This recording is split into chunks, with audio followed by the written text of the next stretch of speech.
ಮೊನ್ನೆ ನಡೆದಂಥ ವಿದ್ಯುತ್ ಶಕ್ತಿ ಮಂಡಳಿ ಏನು ಜಾರ್ಜ್ ವಿದ್ಯುತ್ ಶಕ್ತಿ ಸಚಿವರಾದಂಥ ಜಾರ್ಜ್ ಅವರ ನೇತೃತ್ವದಲ್ಲಿ ನಡೆದಿರುವಂಥ ಸಭೆಯಲ್ಲಿ ಮನೆಗಳಿಗೆ 17 ಪೈಸಾ, ಇತರೆ ವಿದ್ಯುತ್ ಶಕ್ತಿಗೆ ಒಂದು 50 ಪೈಸಾ ಒಂದು ಯೂನಿಟ್ಗೆ, ಮಾಮೂಲಿ ಮನೆಗಳಿಗೆ ಒಂದು ಯೂನಿಟ್ಗೆ 17 ಪೈಸಾ, ಒಂದು ಮಾಮೂಲಿ ಕರೆಂಟ್ಗೆ ಒಂದು ಯೂನಿಟ್ಗೆ 50 ಪೈಸಾ ಅಂತೇನು ಇವರು ಹೆಚ್ಚಳ ಮಾಡಿದ್ದಾರೆ ಮೊನ್ನೆ.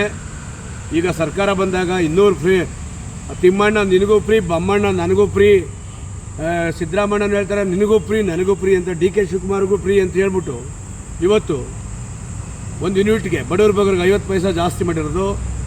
ಇಲ್ಲಿ ಕಿತ್ತಿ ಅಲ್ಲಿ ಕೊಡೋದು, ಅಲ್ಲಿ ಕಿತ್ಕೊಂಬಂದು ಇಲ್ಲಿ ಕೊಡೋದು. ಇದು ಯಾವ್ದು ರೀ ಇದು ಅರ್ಥ? ಇದು ರೇ ಜಾರ್ ಸಾಹೇಬ್ರೆ, ಏನು ರೀ ಇದು ಅರ್ಥ? ಇದು ನಿಮ್ಮ ಬಗ್ಗೆ ಹೋದ್ಸಲೇನೋ ಪಾಪ ಒಳ್ಳೆ ಮಂತ್ರಿಯಾಗಿ ಕೆಲಸ ಮಾಡಿದ್ರಿ, ಹಿಂದೆ ಹೋಮ್ ಮಿನಿಸ್ಟ್ರಾಗಿ ಕೆಲಸ ಮಾಡಿದ್ರಿ.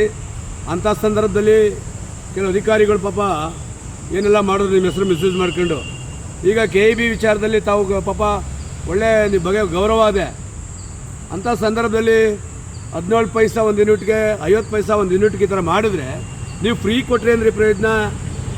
ಫ್ರೀ ಕೊಟ್ಟು ಇಲ್ಲಿ ಕೊಟ್ಟು ಅಲ್ಲಿ ಕಿತ್ಕೊಳ್ಳೋದು ಏನು ಅರ್ಥ ಐತೆ ಈ ಸರ್ಕಾರಕ್ಕೆ? ಹಾಂ, ಜನ ಏನು ಮಾಡ್ತಾವ್ರೆ ಇಂಥದ್ರಲ್ಲಿ ಕಿತ್ತು ಆ ಹೊಡೆದು ಅದ್ಗಾಗ್ತಂಗೆ ಈ ಸಂದರ್ಭದಲ್ಲಿ ಯಾಕಪ್ಪ ಬಿಟ್ಟು ಕೊಟ್ಟಿರಿ? 200 ಯೂನಿಟ್ ಅಂತ ಯಾಕೆ ಫ್ರೀ ಮಾಡ್ತೀರಿ? ಕಾಕಣ್ಣ ನನಗೂ ಫ್ರೀ ನಿನಗೂ ಫ್ರೀ ಅಂತ ಕುಣಿದ್ಬಿಟ್ಟು ನೀವು ಸ್ಟೇಜ್ ಮೇಲೆ ಓಟ್ಗೋಸ್ಕರ ಏನು ಅರ್ಥ ಇದು? ಹಾಂ, ಒಂದು ಯೂನಿಟ್ಗೆ ಅಂದರೆ 17 ಪೈಸಾ ಅಂದರೆ, ಒಂದು ಯೂನಿಟ್ಗೆ 50 ಪೈಸಾ ಅಂದರೆ ಎಷ್ಟು ಕೋಟಿ ಐತ್ರಿ?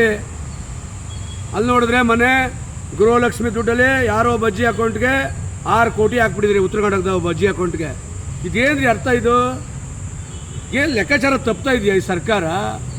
ಅಲ್ಲ ಏನಾರು ಗೌರವ ಇದೆಯಾ? ಹಾಂ, ಅಲ್ಲ ರೇ, ರೈತ ಬೆಳೆದಂಥ ಬೆಲೆಗೆ ನಿಮ್ಮ ಕೈಯಲ್ಲಿ ಬೆಲೆ ಕಟ್ಟಲಿಕ್ಕೆ ಯೋಗ್ಯತೆಗಳಿಲ್ಲ. ಯೂನಿಟಿಗೆ 50 ಪೈಸಾ ಮಾಡ್ತೀರಿ, 17 ಪೈಸಾ ಮಾಡ್ತೀರಿ.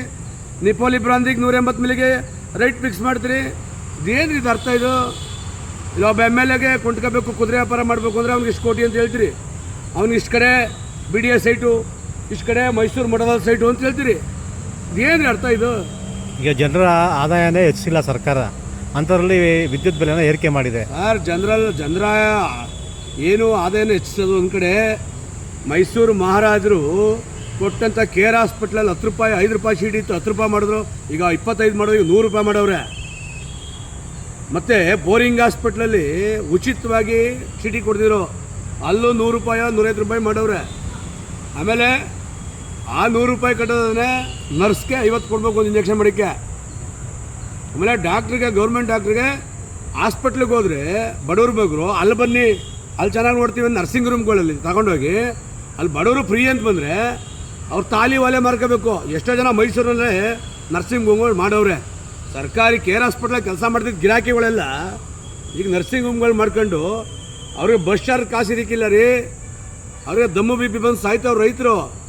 ಅಂಥ ಒಂದು ಸಂದರ್ಭದಲ್ಲಿ ಸಾರ್ವಜನಿಕರನ್ನ ಪ್ರೈವೇಟ್ ನರ್ಸಿಂಗ್ ಹೋಮಲ್ಲಿ ಫ್ರೀ ಮಾಡಿಕೊಡ್ತೀವಿ ಬನ್ನಿ ಅಂತೇಳಿ ಅವ್ರನ್ನ ಗ್ವಾಮಳೆ ಕೂದ್ಬಿಟ್ಟು ಅವ್ರ ಜೀವನ ಪರ್ಯಂತ ಅವ್ರ ಆಸ್ತಿ ಮನೆ ಮಾರಿಸಿ ಅವ್ರು ನರ್ಸಿಂಗ್ ರೂಮು ಸೈಟ್ ಮೇಲೆ ಸೈಟು CS ಸೈಟ್ಗಳು ತಗೊಂಡು ನರ್ಸಿಂಗ್ ಒಳಗೆ ಮಾಡ್ತಾವ್ರೆ. ಆಮೇಲೆ ಅರ್ಥ ಇದು?